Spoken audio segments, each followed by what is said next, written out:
আমি এবং আমার স্ত্রী শিক্ষা ক্যাডার সুপারিশপ্রাপ্ত।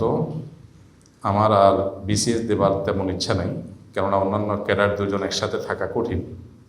কিন্তু আমার পরিবার চায় আমি যেন অ্যাডমিন বা ফরেন ক্যাডারের জন্য ট্রাই করি। আমি কি ট্রাই করব? ভাই, এই জাতীয় বিষয়গুলো বিশেষ করে ব্যক্তিগতভাবে বসে আলাপ করলে ভালো হয়, আলেমদের সাথে একটু খোলামেলা আলাপ করলে ভালো হয়। কারণ পুরো জিনিসটা একটা ছোট্ট প্রশ্ন মধ্যে ক্লিয়ার হয় না আসলে আপনার কাছে অপশনগুলো কি কি। মৌলিক কথা হলো, একান্ত নিরুপায় হলে একজন নারী তিনি জব করবেন, ব্যবসা বাণিজ্য করবেন। ইসলাম নারীদেরকে বলেছে রাজকন্যার মতো বাসায় বসে বসে তারা খাবে দাবে, শরীরে তাও দিবে আর সুখ শান্তি করবে। আর পুরুষদেরকে বলছে তোমরা বাইরে দৌড়াও, ঝগড়াঝাটি করা লাগলে করবা, গালি শোনা লাগলে শুনবা, মায়ের খাওয়া লাগলে খাবা, পিটান খাওয়া লাগলে খাবা, কাজ করতে গিয়ে জেলে যাওয়া লাগলে যাবা, হাত পা ভাঙা লাগলে ভাঙবা। কিন্তু মহিলাদেরকে বলছে তোমরা বাসা বসে বসে খাও, অকারণা ফি বইয়তি কন্যা। আর এই পুরুষ শাসিত সমাজ অধিকার দেওয়ার নাম করে আমাদের মেয়েদেরকে পাম্পটি দিয়ে রাস্তা বের করে দিচ্ছে। কি বলছে? বলে যে তোমরা রাস্তায় গেলে তোমরা স্বাবলম্বী হবা, নিজের কামাই হবে, নিজের পায়ে দাঁড়াবা। খুব ভালো কথা। পশ্চিমা দুনিয়াতে দেখেন, সারা পৃথিবীতে ম্যাচ সিস্টেম। হাজব্যান্ড ওয়াইফ দুজন চাকরি করে, দুজনে ইনকাম করে, একজনের সংসারে গ্যাস বিল দেয়, আরেকজন পানির বিল দেয়। ম্যাচের সিস্টেম না? আচ্ছা, ভালো কথা, মিলের মধ্যে শেয়ারে হলো, ওকে ফাইন। বাচ্চাটা কার গর্বে আসবে? ও আচ্ছা, তো এখানে শেয়ারের সিস্টেম তো নাই নাকি? বাচ্চা গর্বে আসলে সেটা কি খুব আরামের কাজ না কষ্টের কাজ? কত কষ্ট!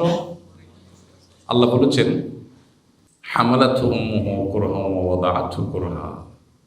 মায়েরা সন্তানদেরকে অনেক কষ্ট করে গর্ভে ধারণ করেন, আর গর্ভ থেকে যখন ভূমিষ্ঠ করেন, প্রসব করেন, তখন অনেক কষ্ট করে প্রসব করেন। আল্লাহ বলছেন কষ্ট করে করেন, তাহলে এটা কত কষ্টের সেটা বলার অপেক্ষা রাখেন। এটা মায়েরা জানেন। সন্তান গর্ভে ধারণ করা, পেটের সাথে 5 কেজি ওজনের একটা ইট 10 মাস 10 দিন রাখা লাগবে না, শুধু 10 দিন রেখেন, 10 দিন বাইদা রাতে শুয়ে। মানুষের যে স্লিপ টেস্ট করে, যে স্লিপ টেস্ট, আমার স্লিপ টেস্ট করছে একবার বাসায় এসে, তো এখানে একটা বেল্টের মতো ছোট্ট একটা ডিভাইস লাগিয়ে দিয়েছে, সব মিলে 1 কেজিও হবে না, আধা কেজিও হবে না। কি স্লিপ টেস্ট করবে? আমার রাত ঘুমিয়ে আসে না, কারণ এইটার জ্বালায় কাইতো। আরে এখানে একটা মেশিন লাগানো আছে না, আবার মেশিন নষ্ট হয় না, আমি নষ্ট হয়ে যাই, পেরেশানি। সেখানে 10 মাস 10 দিন, তাও ইট বাইন্দা রাখলে ইটে তো ডিস্টার্ব করবে না, ওটা পেছন ভেতর থেকে ডিস্টার্ব করে। আহা, কত কষ্ট তাদের। তো আল্লাহ রাব্বুল আলামিন বায়োলজিক্যালি তাকে যে ডিউটি দিয়েছেন, সে ডিউটি তারটা সে শতভাগ করে। বাচ্চা গর্ভে ধারণ করা যেটা সে করে, একটা হোক দুইটা হোক করে তো। আচ্ছা, এরপরে প্রসবের পরে সন্তানের দুধের ব্যবস্থা, রিজিকের ব্যবস্থা আল্লাহ তাআলা মায়ের পক্ষে দিয়ে রেখেছে, সেটা সে 2 বছর ধরে করে কমপক্ষে।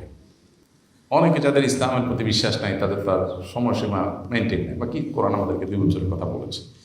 তাহলে 2 বছর আর এদিকে 1 বছর, 3 বছর, 3 বছর লাগাতার যে রিডিও একজন মহিলা করতে হয়। পুরুষের জীবনে কষ্ট বহুত আসতে পারে, এরকম অবধারিত কষ্ট একটাও নেই যে সারা জীবনে 3 বছর অবধারিত এরকম কষ্ট আছে পুরুষের জীবনে। কষ্ট হতেও পারে, নাও হতে পারে, কম হতে পারে, বেশি হতে পারে, কিন্তু অবধারিত কষ্ট মহিলার জীবনে আছে, পুরুষের জীবনে নেই। তো এত কষ্ট যেটা আল্লাহ তাআলা বায়োলজিক্যালি তার উপরে চাপিয়েছেন, কেন আল্লাহ তাকে ঘরের মধ্যে থাকার জন্য বলেছেন? কেন? কারণ তার যে ডিউটি আছে, এই ডিউটির জন্য ঘরে থাকাটা উপযোগী। বাচ্চাকে দুধ খাওয়ানোর জন্য কি অফিসের টেবিল উপযোগী না বাসার বেড? তো আল্লাহ জানেন না সৃষ্টি করেছেন আল্লাহ তাআলা, নাউজুবিল্লাহ, আল্লাহ তো ভালো জানেন, এই জন্য আল্লাহ বলেছেন।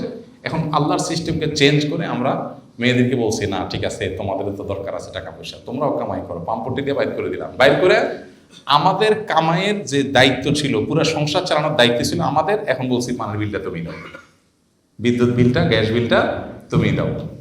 তাহলে আমার ডিউটির একটা অংশ তার উপরে চাপাইছি, আর তার ডিউটি 16 আনা সে করতেছে। গর্ভে সন্তান রাখা, দুধ পান করানো, তার ডিউটি 16 আনা সে করতেছে, আর আমার ডিউটির হাফ বা একটা অংশ তার দিয়ে করাই দিছি। নাম দিছি স্বাধীনতা। নাম দিছি কি? স্বাধীনতা। এইটা যদি স্বাধীনতা হয় তাহলে 2 নম্বরই কোনটা? প্রতারণা কোনটা? মেয়েরা যদি বুঝতো তাহলে সেক্ষেত্রে তারা এই জগতে অন্তত পা বাড়াইত। হ্যাঁ, এটাও ঠিক যে মেয়েদেরও সিকিউরিটির ব্যাপার আছে, সমাজে বাস্তবতা আছে, অনেক অমানুষ স্বামী আছে যারা কিছুদিন পর হয়তো দেনতনভাবে তালাক দিয়ে দেয়, তখন তার ভবিষ্যৎ কী হবে? তো তার সিকিউরিটির জন্য শরীয়ত অনেক ব্যবস্থা রেখেছে, সেটা বাস্তবায়ন দরকার। মোহরটা তাকে বুঝাই দেওয়া দরকার, বাবার সম্পদে, স্বামীর সম্পদে, সন্তানের সম্পদে তার যে ভাগ আছে এটা তাকে বুঝাই দেওয়া দরকার। এগুলো যদি হয়ে যায় তার সামাজিক সোশ্যাল সিকিউরিটি অটোমেটিক হয়ে যাবে। তো এই জন্য হাজব্যান্ড ওয়াইফ দুজনেই জব করা এটা একটা সুখী, একটা আদর্শ দম্পতির জন্য কোনো ভালো কোনো আইটেম বা মডেল না। তারপরে যদি কেউ শরিয়ার সমস্ত শর্তগুলো মেনে করতে চায়, শরিয়া নিষেধাজ্ঞা নেই। কিন্তু শরিয়ার মেজাজ যদি কেউ জানতে চায়, তাহলে আল্লাহ এবং তার রাসূলের মেজাজ বা আল্লাহ তাআলার ফয়সালা যদি জানতে চায়, তো আল্লাহ বলেছেন ওয়াকারনা ফি বুয়ুতিকুন্না, মেয়েরা ভেতরের সাইডটা সামলাবে, পুরুষরা বাহিরের সাইডটা সামলাবে। এটা অনেক বেটার। সম্ভবত আমেরিকার একজন প্রেসিডেন্ট ওবামা সম্ভবত ওনার একটা সাক্ষাৎকার, সম্ভবত আমি কোনো একটা দৈনিক পত্রিকা, আমাদের দেশে একটা দৈনিক পত্রিকা নিয়মিত প্রতিদিন প্রকাশ হতো, একজন মার্কিন প্রেসিডেন্টের সাক্ষাৎকার, সম্ভবত ওবামার। তো উনি লিখেছেন ওখানে যে আমার দাদি নানিকে আমি দেখেছি তারা আমাদের ওয়াইফদের চাইতে অনেক বেশি হ্যাপি। কেন?